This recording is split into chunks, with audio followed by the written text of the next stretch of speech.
장례식장 주차장. 이강혁과 최화영은 기둥 쪽으로 조심스럽게 다가갔습니다.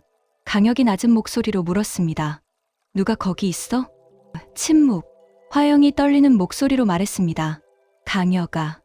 누군가 우리 대화를 들은 것 같아. 강혁이 기둥 뒤를 확인했습니다. 아무도 없었습니다. 강혁이 주변을 살폈습니다. 그때 주차장 반대편에서 차 문 닫는 소리가 들렸습니다. 강혁이 그쪽을 보니 한 여자가 차에 타고 있었습니다. 임산부처럼 배가 불러 있었고 모자를 깊게 눌러쓰고 있었습니다. 강혁이 화영에게 말했습니다. 저 여자 임산부 같은데 설마 우리 대화를 들었을까요? 화영이 말했습니다. 확인해봐. 강혁이 차 쪽으로 달려갔습니다. 하지만 차는 이미 빠르게 빠져나갔습니다. 강혁은 차 번호판을 확인하지 못했습니다. 화영이 강혁에게 다가왔습니다. 화영이 불안한 표정으로 말했습니다. 강혁아, 혹시 설인이 아닐까? 강혁이 고개를 저었습니다. 강혁이 말했습니다. 임산부였어요. 설인 양은 임신 안 했잖아요. 화영이 말했습니다. 확실해? 강혁이 말했습니다. 배가 정말 불러 있었어요. 근데 얼굴은 제대로 못 봤어요. 화영이 한숨을 쉬었습니다. 화영이 말했습니다. 강혁아, 혹시 모르니까 설인이 뭐 하는지 예의주시해. 강혁이 고개를 끄덕였습니다. 한편 차 안. 마설이는 배에 넣었던 쿠션을 빼냈습니다. 설인이 가슴을 쓸어내리며 혼잣말을 했습니다. 휴, 거의 들킬 뻔했어. 설인은 방금 전 들었던 대화를 떠올렸습니다. 최화영의 목소리가 머릿속에 맴돌았습니다. 다신 햇볕 보지 못하도록 이번에는 확실하게 처리하라. 설인이 눈물을 흘리며 혼잣말을 했습니다. 우리 엄마가 저런 사람이었어? 오장미를 죽이려고 하는 거야? 설인은 핸들을 꽉 잡았습니다. 설인이 결심한 듯 말했습니다. 일단 확실하게 유전자 검사부터 해야겠어. 구독과 좋아요는 큰 힘이 됩니다. 다음 날 새벽, 드림호텔 최화영의 방. 마설이는 조심스럽게 엄마 방 문을 열었습니다. 화영은 아직 자고 있었습니다. 설이는 화장대로 다가갔습니다. 화장대 위에는 머리빗이 놓여 있었습니다. 설이는 투명 지퍼백을 꺼내 머리빗을 조심스럽게 담았습니다. 그때 화영이 뒤척였습니다. 설이는 재빨리 몸을 숨겼습니다. 화영이 눈을 떴습니다. 화영이 혼잣말을 했습니다. 무슨 소리? 화영이 주변을 둘러봤지만 아무도 없었습니다. 화영이 다시 눈을 감았습니다. 설이는 조심스럽게 방을 빠져나갔습니다. 복도. 설이는 지퍼백을 꺼내봤습니다. 화영의 머리카락이 빗에 남아 있었습니다. 설인이 혼잣말을 했습니다. 이걸로 유전자 검사를 하면 진실을 알 수 있어. 설이는 자기 방으로 들어갔습니다. 영서경찰서. 오장미와 강백호가 김영사를 만나고 있었습니다. 장미가 물었습니다. 형사님, 우리 아버지가 왜 그 한적한 시골로 가게 됐는지 알아내셨나요? 김영사가 자료를 꺼냈습니다. 김영사가 말했습니다. 네, 조사 결과 사고 현장 근처 구멍가게에서 소주를 사간 남자가 있었습니다. 백호가 물었습니다. 그 남자가 누구죠? 김영사가 말했습니다. CCTV 화질이 안 좋아서 얼굴은 정확히 안 나왔는데 목격자 진술을 토대로 몽타주를 만들었습니다. 김영사가 몽타주를 보여줬습니다. 장미와 백호는 몽타주를 봤습니다. 30대 후반에서 40대 초반으로 보이는 남자였습니다. 각진 얼굴에 날카로운 눈매. 장미가 몽타주를 보며 고개를 갸우뚱했습니다. 장미가 말했습니다. 본 것 같기도 하고 아닌 것 같기도 하고. 백호도 몽타주를 유심히 봤습니다. 백호가 말했습니다. 형사님, 이 몽타주 드림호텔 사람들한테 보여줘도 될까요? 김영사가 고개를 끄덕였습니다. 김영사가 말했습니다. 그래요. 혹시 아는 사람이 있으면 바로 연락 주세요. 백호가 몽타주 사진을 찍었습니다. 경찰서 밖. 장미와 백호가 나왔습니다. 장미가 백호에게 말했습니다. 백호 씨, 이 사람 정말 아버지한테 소주를 사다 준 사람일까요? 백호가 말했습니다. 그럴 가능성이 높아요. 장미 씨 아버지는 평소에 소주를 안 드셨다고 하셨잖아요. 장미가 고개를 끄덕였습니다. 장미가 말했습니다. 맞아요. 아버지는 술을 정말 안 드셨어요. 그런데 누가 아버지한테 소주를 먹게 만든 거예요? 백호가 말했습니다. 장미 씨, 저는 이게 계획된 범죄라고 생각해요. 장미의 눈이 커졌습니다. 장미가 물었습니다. 계획된 범죄요? 백호가 설명했습니다. 누군가 오복길 아저씨한테 소주를 먹게 만들었어요. 그리고 제 아버지를 그 장소로 유인했어요. 그래서 사고가 난 거예요. 장미가 떨리는 목소리로 말했습니다. 그럼 최화영 대표님이 백호가 고개를 끄덕였습니다. 백호가 말했습니다. 저도 그렇게 생각해요. 최화영 대표님이 이 모든 걸 계획했을 가능성이 높아요. 장미가 주먹을 쥐었습니다. 장미가 말했습니다. 백호 씨, 우리 최화영을 꼭 잡아야 해요. 백호가 장미의 손을 잡았습니다. 백호가 말했습니다. 장미 씨, 제가 끝까지 도와드릴게요. 드림호텔 회장실. 최화영은 이강혁에게서 보고를 받고 있었습니다. 강혁이 말했습니다. 대표님, 서린 양이 대표님 뒤를 캐고 있는 것 같습니다.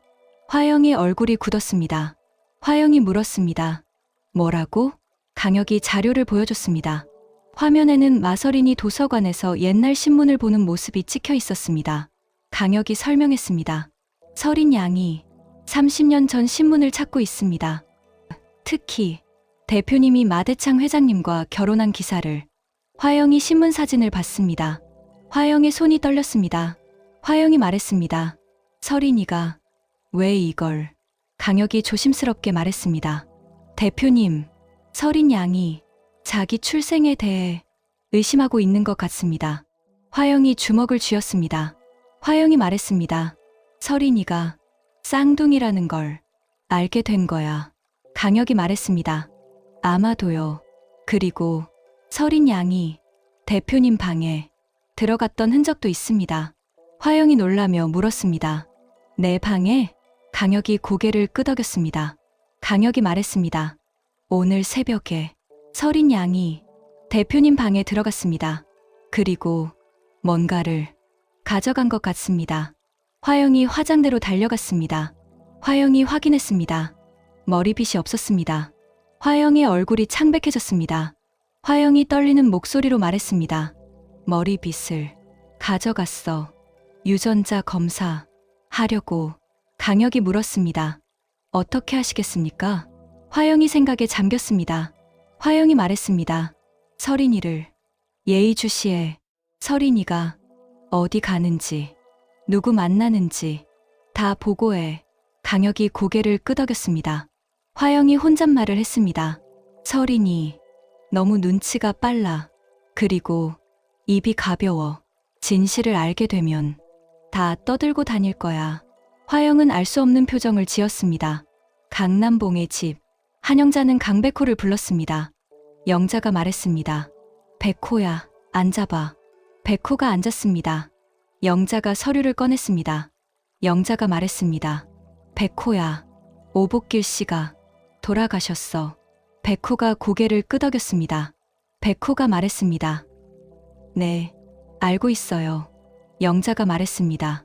그래서 이제 합의를 해야 해. 내 아버지가 감옥 가는 거 막아야지. 백호가 서류를 받습니다. 합의서였습니다. 백호가 서류를 밀어냈습니다. 백호가 말했습니다. 엄마, 저는 못해요. 영자가 소리쳤습니다. 백호야, 내 아버지가 감옥 가도 괜찮다는 거야? 백호가 차갑게 말했습니다. 엄마, 아버지는 억울하게 누명 쓴 거예요. 합의가 아니라 진실을 밝혀야 해요. 영자가 눈물을 흘렸습니다. 영자가 말했습니다. 백호야, 제발 엄마 말 좀 들어줘. 백호가 말했습니다. 엄마, 저는 변호사예요. 저는 진실을 위해 싸울 거예요. 백호는 집을 나갔습니다. 영자는 그 자리에 주저앉아 울었습니다. 한편 강남봉은 서재에서 핸드폰을 들고 있었습니다. 화면에는 최화영의 번호가 떠 있었습니다. 남봉이 혼잣말을 했습니다. 화영이한테 전화해야 하나. 안 되는 걸 알지만 남봉은 전화를 걸었습니다. 화영이 전화를 받았습니다. 화영이 차갑게 말했습니다. 강남봉 교수님, 우리 지금 통화하거나 만나면 안 된다고 얘기하지 않았습니까? 남봉이 떨리는 목소리로 말했습니다. 화영 씨, 나 어떻게 해야 해? 오복길 씨가 죽었어. 나 이제 살인자가 된 거야. 화영이 말했습니다. 교수님, 진정하세요. 제가 알아서 처리할게요. 남봉이 물었습니다. 어떻게 처리할 건데? 화영이 말했습니다. 교수님은 그냥 아무것도 모르는 척 하세요. 제가 다 알아서 할게요. 남봉이 말했습니다. 화영 씨, 나 정말 미안해. 화영이 전화를 끊었습니다. 화영이 혼잣말을 했습니다. 강남봉, 너 너무 약해. 드림호텔 카페, 염산월과 진홍주가 마주 앉아 있었습니다. 홍주가 말했습니다. 엄마, 오복길 씨가 돌아가셨대요. 찬월이 고개를 끄덕였습니다. 찬월이 말했습니다. 알아. 그리고 이 사고가 단순 사고가 아닐 것 같아. 홍주가 물었습니다.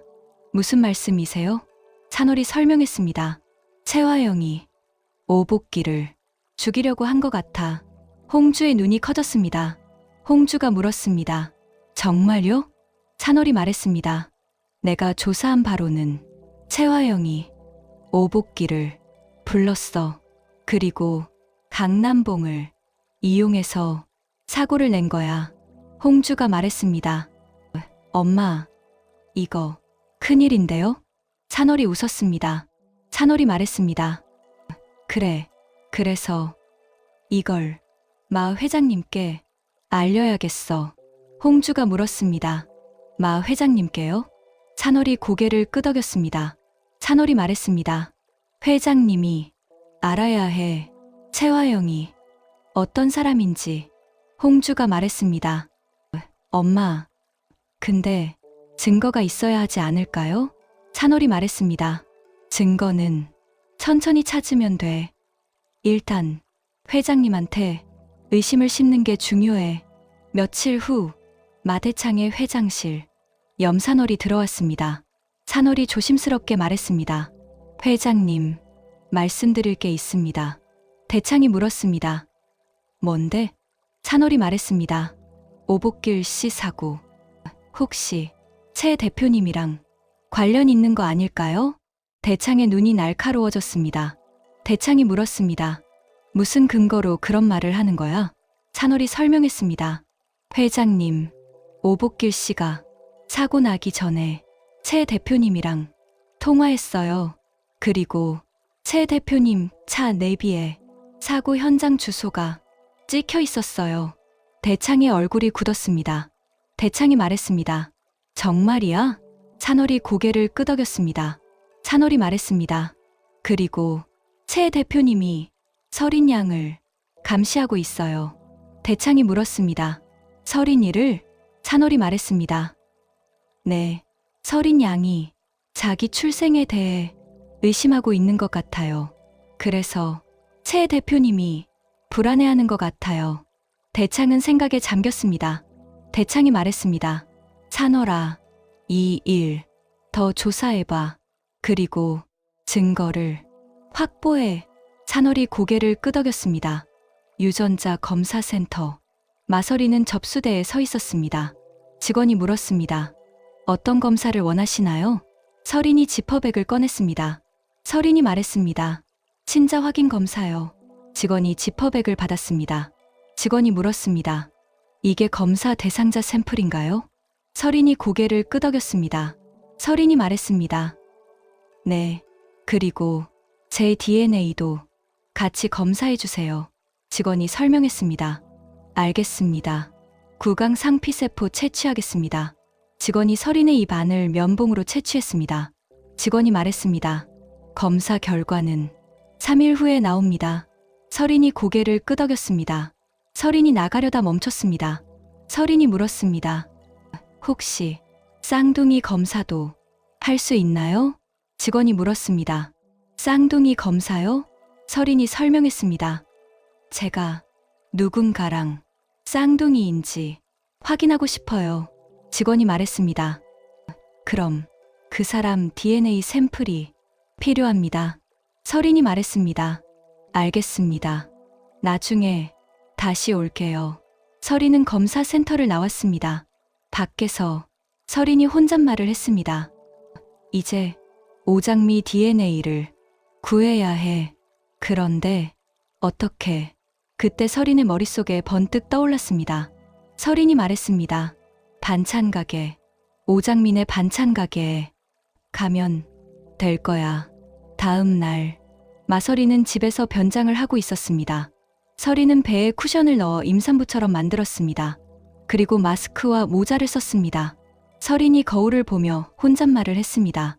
이 정도면 못 알아볼 거야. 수키네 반찬 가게. 오장미는 반찬을 정리하고 있었습니다. 그때 문이 열리고 임산부가 들어왔습니다.